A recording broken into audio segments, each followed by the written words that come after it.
Hello guys, তো কেমন আছেন আপনারা সকলে? ভিডিওর থাম্বনেল দেখে তো বুঝেই গেছেন। আজকে আমি কথা বলবো দ্য লেজেন্ডারি বক্সার মাইক টাইসনকে নিয়ে।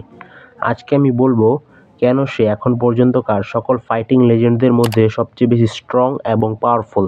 মাইক টাইসন হলো সেই ব্যক্তি যে 1 সেকেন্ডে 5টি পাঞ্চ থ্রো করতে পারে, যার একটি পাঞ্চে 1600 জুলসের সমান ক্ষমতা থাকে।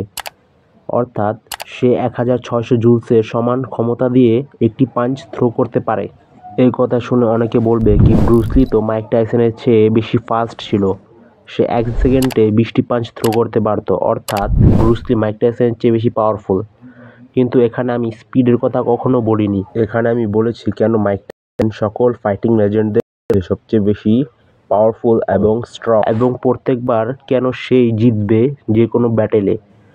এখন ব্রুস লি যতই ফাস্ট হোক না কেন, কিন্তু পাঞ্চিং পাওয়ার এবং স্ট্রেংথের দিকে মাইক টাইসন ব্রুস লির চেয়ে বেশি শক্তিশালী। তুলনার জন্য একটি সাধারণ সিলভার ব্যাক গরিলার পাঞ্চিং পাওয়ার হলো 1300 জুলস, অপরদিকে মাইক টাইসনের পাঞ্চিং পাওয়ার হলো 1600 জুলস, অর্থাৎ 300 জুলসের পার্থক্য।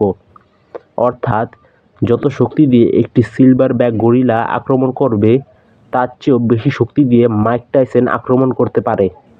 এই জন্যই মাইক টাইসন যে কোনো মানুষের মাথার হাড়কে ভেঙে চুরমার করে দেওয়ার ক্ষমতা রাখে। যদি এখন মাইক টাইসন তার সমগ্র শক্তি দিয়ে ব্রুস লিকে একটি আঘাত করে, তাহলে ভাবেন ব্রুস লির কী অবস্থা হবে। তার হাড় তার শরীর থেকে ক্ষয়ে পড়ে যাবে।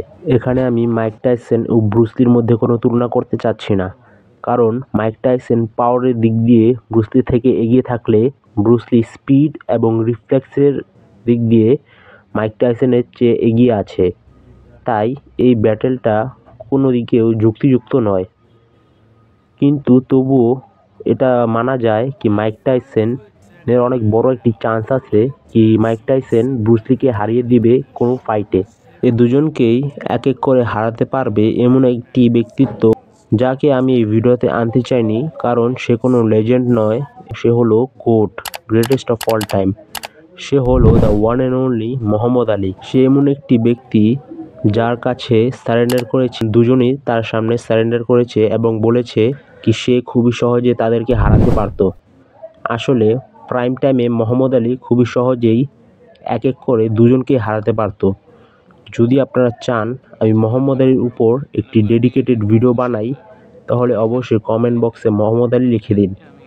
তাহলে আমি চেষ্টা করব যত দ্রুত সম্ভব মোহাম্মদ আলীর উপর একটি ভিডিও আনতে। যদি এখন পর্যন্ত আপনারা ভিডিওটা দেখছেন, তাহলে আমার আশা কি আপনাদের ভিডিওটা ভালো লেগেছে। তাই অবশ্যই চ্যানেলে লাইক এবং সাবস্ক্রাইব করে দেবেন আমার পাশে থাকতে, যাতে আমি এরকম ভিডিও আরও ভবিষ্যতেও বানাতে থাকি।